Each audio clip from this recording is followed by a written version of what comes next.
Please activate the subtitles. I'm about to read you an article published in activistpost.com on the 2nd of January, 2017. 7 Things to Show That You Are Not Living in the Land of the Free. By Paul A. Phillips. Alternative media followers know that there are numerous citizens sleeping away with their eyes wide open, falsely believing they're living in the land of the free. They still think that their government cares for them. Taking the case of America as an example, many American citizens have no idea about the nature of their Washington Judas despotic leaders and how they are covertly screwing them all over. How they are nothing more than henchmen for the ruling elite's corporate banker oppressive control system. In reflection of this, here are just 7 things to show that you're not living in the land of the free and what needs to be done. 1. You're chained to a 40-hour working week. The 40-hour working week is automatically accepted. Economically speaking, you may be living comfortably, but your request for fewer hours to pursue things outside of the workplace would be declined. In other words, you're given an ultimatum: do a 40-hour working week or you won't get any work. 2. Wage slavery. Following on from 2, there are indeed many people having to do the 40-hour working week plus overtime on a skimpy hourly rate just to survive. Wage slavery refers to those having to be completely dependent on their next paycheck to make ends meet. Debt, consumerism, and inflation are major factors linked to wage slavery, economic slavery, and automatically accepting the 40-hour working week. 3. You're up to your eyeballs in rules and regulations. Increasing in number these days, there are so many authoritarian ordinances, rules, and regulations restricting freedom. There's very little you can do without permission from your control freak government. Here are just some examples. Do you own a property? If so, then having to forever pay property taxes brings into question the idea of ownership. For example, having lived there for some 20 years, you may well have paid the same money in property taxes as the cost of your home. For home renovations, you have to let your government know what you'll be doing to get their permission. Then, on completion, you must make sure that you've complied with their regulations. If you want to sell your homemade produce, no matter how small the cost, you'll have to pay for a license from the government. Do you want to grow your own vegetables for supplementing your food budget? If so, then be careful. You could be criminally charged, then fined. One man was fined for growing vegetables that prevented people from seeing grass. If you go fishing for supplementing your food budget, then you'll need to have a license. Your car is one of the many eternal taxes you will have to pay to your government. Indeed, it's as if the only thing that isn't taxed is the air you breathe, but who knows, maybe one day there'll be a levy on that. Consider the shed loads of money the government makes from exponentially increasing ordinances, rules, regulations, and taxes. Having not paid the necessary fees or taxes, or not obtained a license or permit from the mafia government, you could find yourself in big trouble, not matter how petty or small the non-compliance. Like, for instance, the children outlawed for selling lemonade at a charity. Then there's the case of the woman who had her home seized for missing a $6.30 interest charge. 4. Mass surveillance. Your life is not your own. Mass surveillance is yet another way in which your freedom has been sabotaged by the government and related departments. In spite of the increasing surveillance and a more and more militarized police state, crime rates have not decreased. Indeed, a number of us know that surveillance cameras here, there, and everywhere go way beyond the purpose of crime detection. So do drone hunters monitoring applications such as your mobile phone activity, spying electronic mosquitoes, body microchipping, facial recognition, and car number plate detection technology. There are plans for a black box to be installed in every car to monitor drivers. Then there's a plan for a biometric DNA database on all citizens. These are just some of the surveillance technologies for a big brother control-obsessed government. 5. Can't say what you want. The government's tyranny of free speech suppression just keeps on growing everywhere. So-called intolerable speech categorization such as a trigger 1, microaggression, or red light is encouraged by authorities to be reported, hence the encouraging of a snitch community. Weasel brain political correctness, word prohibitions, social media censorship all contribute to limiting free speech.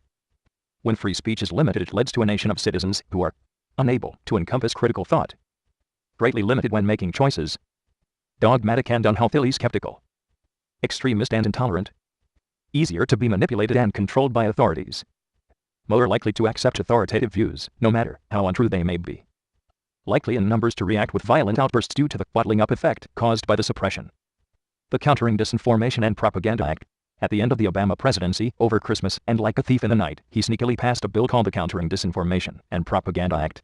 It gives the government the powers to label truthful and accurate information that they don't want you to know about, such as that from alternative media sources, as propaganda or fake news. In effect, this new law will be used to block free speech, threatening the existence of alternative or independent media or any other information source deemed anti-government.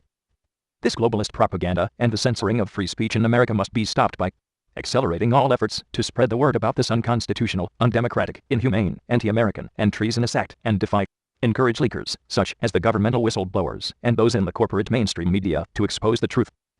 This act is a desperate attempt, one of many, to stop the rising mass awakening of the people and the consequences of them finding out the truth. But the more governmental tyranny, the more the people wake up. 6. Your alternative views are demonized. Not having the same opinion as the establishment or the masses, you may find yourself demonized for your views or actions, which could even lead you into dire straits through being outlawed. Thus demonizing dissension, especially because an anti-government stance is becoming less tolerated. 7. Criminalizing your goodwill. Criminalizing goodwill gestures is part of the war on humanity and your freedom of self-expression. Here are just several examples. Taking the case of the homeless. In many American states it is now illegal to donate food to the homeless. If caught, pending your involvement, you could be heavily fined. Those in a church at Dundalk, Maryland found this out the hard way. The church was fined a whopping $12,000 for letting the homeless sleep overnight at its outside grounds. Another Good Samaritan criminalized for his compassion, trying to make a difference to the plight of the homeless, was Jay Hamburger. Because of helping the homeless for some 27 years in Houston, he became an outlaw. Further, it is now illegal to be homeless. How do authorities expect these impoverished people to pay the fines? Even their meager possessions, bedclothes, clothes, tents, papers, medications are confiscated. How could any policeman confiscating these possessions not consider this action to be inhumane? Will these outrageous prohibitions find their way across the entire country? According to researcher Michael Snyder, they will, as part of the war on the homeless. Not too long ago, an awful flooding occurred in Louisiana. Because of a delayed response from the government-backed rescue team, locals decided to take the situation into their own hands. However, before they could deal with the rising waters and rescue their neighbors from the terrible consequences of the flooding, government officials blocked off the area with police barriers because the rescuers didn't have the demanded permits. Oh, come on. Even the smallest acts of goodwill now demand that laws and regulations be followed. Do you want to exchange your homegrown goodies with someone else?